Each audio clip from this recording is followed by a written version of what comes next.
Hello everybody and welcome. In this video I'm going to show you how to check for software updates for your speaker SOUNDCORE Motion 100.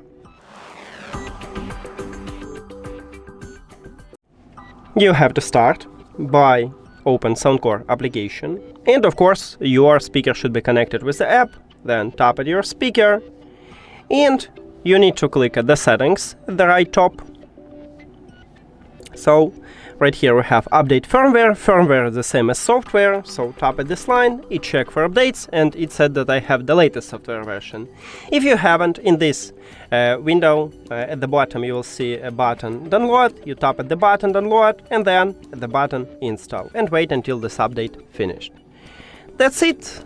Thank you for watching this video. If you found it helpful, please consider subscribing to the channel and leave the like on the video. See you later!